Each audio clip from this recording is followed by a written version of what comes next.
नमस्कार दोस्तों, मैं सुरेंद्र सुनोवाला आप सभी का चैनल पे स्वागत करता हूँ। दोस्तों, आप देख रहे हैं कक्षा 10 का सामाजिक विज्ञान का पेपर जो राजस्थान बोर्ड के द्वारा अर्धवार्षिक का डाला गया है 2023-24 लिखा हुआ है। 70 नंबर का पेपर आया है। आज 15 दिसंबर को ये पेपर था।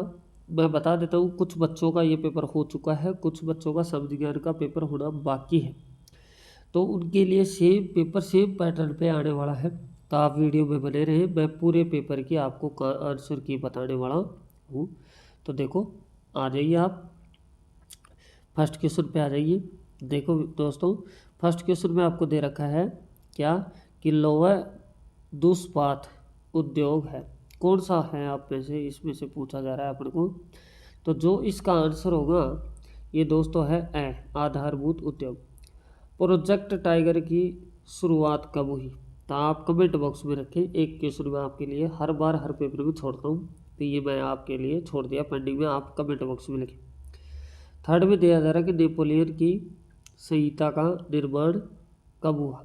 तो इसका जो निर्माण हुआ है ये हुआ दोस्तों 1789। फिर चौथा क्वेश्चन आ रहा है कि भारत का कौन सा राज्य है जहाँ पूरे राज्य में प्रत्येक घर में छत वर्षा जल संग्रहण ढांचों का बनाना आवश्यक कर दिया है? तो यह है तमिलनाडु।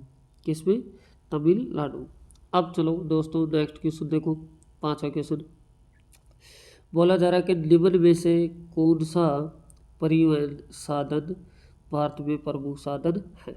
ये अपन से बोला जा रहा है, तो ये है आपका सड़क परिवहन। ओके, अब नेक्स्ट में आपसे जो बोला जा रहा है, देखो ध्यान से, छठे क्वेश्चन में कि भारत का प्राचीनतम कृत्रिम पतन कौन सा है? तो ये है चेन्नई पतन।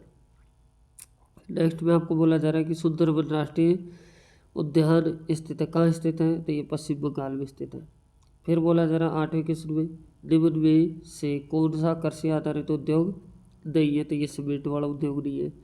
तो आगे बोला जा रहा है परिवहन का सबसे सस्ता साधन कौन सा है? तो ये जल परिवहन है। ठीक है, अब चलो नेक्स्ट क्वेश्चन के ऊपर दोस्तों। तो अब आ जाते हैं अपने 10वें क्वेश्चन में। 10वें क्वेश्चन में क्या दे रखा है, देखो ध्यान से। बोला जा रहा है कि भारत की नदियों पर अत्यधिक दुष्प्रभाव डालने का कारक बताइए। तो ये दोस्तों जो आ रहा है नगरीकरण, ये भी कारक ही है, औद्योगिकरण भी कारक ही है, बढ़ती जनसंख्या भी कारण है। तो अपना जो आंसर आएगा ये आएगा उपयुक्त सभी। दोस्तों एमएस वाले प्रश्न थे, एक एक नंबर के थे, सभी खत्म हो जाते हैं। अब चलते हैं 2 नंबर के क्वेश्चनों के ऊपर। तो आपसे बोला जा रहा है मारियोन कौन थी, ये आपसे पूछा जा रहा है, तो आप इसको लिखिए। फिर बोला जा रहा है कि राजनीतिक दल के कोई 2 कारण लिखिए। भारतीय राष्ट्रीय कांग्रेस की स्थापना कब हुई? प्राथमिक क्षेत्र की कोई 2 गतिविधियों के उदाहरण दीजिए। फिर बोला जा रहा है कि भारत में सार्वजनिक क्षेत्र का कोई एक उदाहरण दीजिए, आपसे बोला जा रहा है। फिर बोला जा रहा है कि भारत में करेंसी नोट जारी करने का कार्य कौन करता है? 17 क्वेश्चन आ रहा है आपके पास में, ग्रामीण क्षेत्रों में सस्ता ऋण उपलब्ध करवाने की एक स्रोत का नाम लिखो। तो ये तो बैंक होता है, आपको पता है, कोऑपरेटिव बैंक। नेक्स्ट में बोला जा रहा है कि रैन बैक्सी कंपनी क्या उत्पादित करती है? 19वां क्वेश्चन है उदासीकरण का क्या अभिप्राय है? 20वां क्वेश्चन है कोपरा का पूरा नाम लिखें। तो दोस्तों ये 2 नंबर वाले क्वेश्चन आपको देखने को मिलेंगे एग्जाम में, आप वीडियो में बने रहे। अब नेक्स्ट 21वां क्वेश्चन आता है। तो 21वें क्वेश्चन में जो दे रखा है, देखो इसमें दे रखा है कि रेशम मार्ग से किन किन वस्तुओं का व्यापार होता है। ठीक है, ये बात बतानी है। फिर 22वां क्वेश्चन आ रहा है, तो इसमें बोला जा रहा है कि वर्नाक्यूलर प्रेस एक्ट क्या है, यह कब लागू किया गया? नेक्स्ट में 23वां क्वेश्चन संसाधन नियोजन क्यों आवश्यक है, बताइए आप। फिर 24वां क्वेश्चन में रबी और खरीफ फसल किसे कहते हैं। 25वां क्वेश्चन है भारत में परमाणु ऊर्जा का उपयोग किस लिए किया जाता है, 2 परमाणु संयंत्रों के नाम भी बताने। फिर नेक्स्ट में आपसे बोला जा रहा है, देखो ध्यान से, 26वां क्वेश्चन संघवाद क्या है, इसकी मुख्य विशेषताओं को समझाइए। 27वां क्वेश्चन, स्पष्ट कीजिए कि लोकतंत्र एक वैध शासन व्यवस्था है। 28वां क्वेश्चन है, विकास की धारणीयता से आप क्या समझते हैं।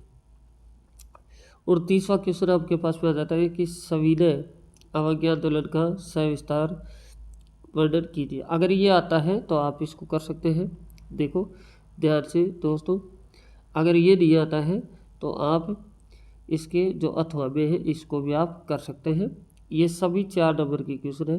देखो अथवा में क्या दे रखा है, और रोलेट एक्ट क्या था, गांधी जी द्वारा रोलेट एक्ट का विरोध किए जाने का विवरण दीजिए। फिर 30वां क्वेश्चन है कि भारत के संविधान में धर्मनिरपेक्ष शासन हेतु क्या प्रावधान किए गए हैं, ये बताना। ये नहीं आता तो ये करो। भारत में लैंगिक विषमता को स्पष्ट कीजिए। फिर 31वां क्वेश्चन है कि सत्ता की साझेदारी जनतंत्र की आत्मा है, बेल्जियम तथा श्रीलंका का उदाहरण देकर विवेचना कीजिए। ये नहीं आ रहा तो आप अथवा करें कि शासन के विभिन्न अंगों के बीच किस प्रकार सत्ता का बंटवारा होता है, स्पष्ट कीजिए। 32वां क्वेश्चन है कि भारत के मानचित्र में निम्न को दर्शाइए। अब मानचित्र आपको मिला होगा एग्जाम में, जिनका पेपर है उनको भी मानचित्र मिलेगा।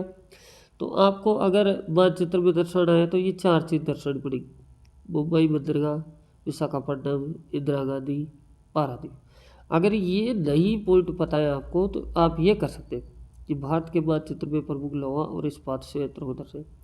तो बोकारो, राउरकेला, दुर्गापुर और सैलम, ये बताना है। तो दोस्तों इस तरह से आपका पेपर था, ये पूरा हो जाता है।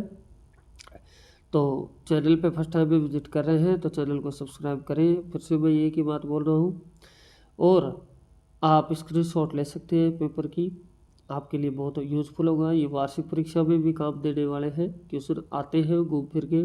चलो वीडियो में बने रहे आप आगे भी। तो थैंक यू, बेस्ट ऑफ